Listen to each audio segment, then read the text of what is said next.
Former acting Attorney General Matt Whitaker joins us. Matt, I know you watched the 60 Minutes report like all of us. The State Department has pushed back on this. Your thoughts about Russia being behind these radio waves that rack the brains of some of our most coveted intelligence experts? Yeah, well, right now the intelligence community doesn't believe that this weapon exists or that these people have been affected by it. But obviously, these are real people that have real symptoms and real problems with their, especially their heads, their hearing, their frame of reference.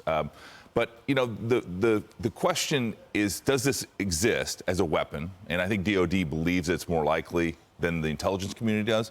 But if it does, then what do you do? If they are attacking American citizens, what is the response? Because right now we are on a relationship with Russia where we've kind of run out of sanctions we can apply. We don't have a lot of things left that we can do to hurt Russia for attacking our American citizens if that's what ends up being happening here. Right. I want you to hear what the State Department said after that report came out.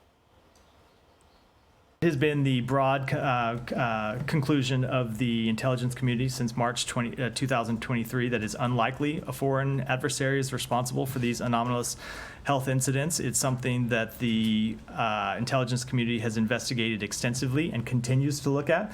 They say it happened not in Havana first, it happened in Germany, and as late as the last NATO summit, they're already starting to do that. And if a enemy comes at you covertly and tries to take you out, I don't think it's in America's interest to do nothing.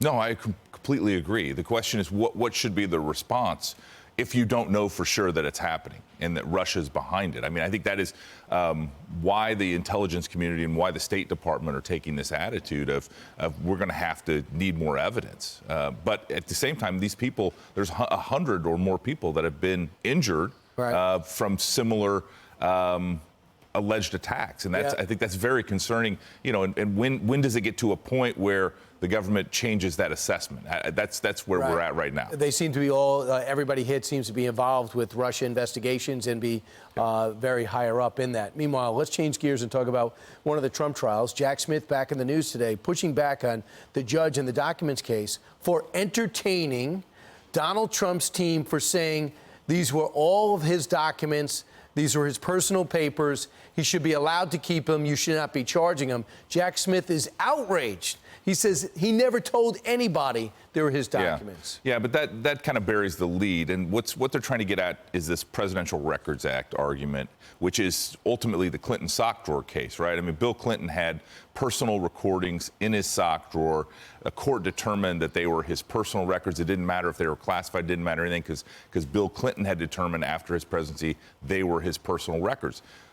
Donald Trump has done the same thing. He said these documents are my personal records. If you read the Presidential Records Act, Brian, it says all documents. It doesn't carve out defense intelligence information. It doesn't carve out classified marked information. It says all records are presidential, and then it has a process. And that's what Judge Cannon is trying to get to the bottom of, and that's what Jack Smith, to your point, is really objecting to. And what he said, Jack Smith, is not a single person had heard Trump say that he was designating records as personal, or at the time he caused the transfer of boxes to Mar-a-Lago. He believed that his removal of records amounted to designating them as personal under the PRA, Presidential Records Act. Does it matter who he told? Does it matter? Would it help the former president's argument if he told Kash Patel or told Mark Meadows or told Stephen Miller?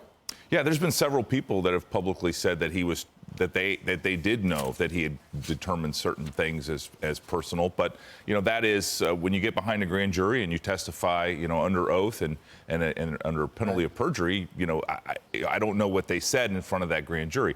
What I do know is that what he did at the time is not necessarily the most important thing under the Presidential Records Act. It was, while he was president, obviously he could have declassified things, but that's only one level of inquiry. And I think Jack Smith is trying to conflate all of those issues together. Desperate to go to trial, one way or another. Exactly. It's unbelievable. I thought people should just go for justice, not speed. Matt Whitaker, thanks so much. Yeah,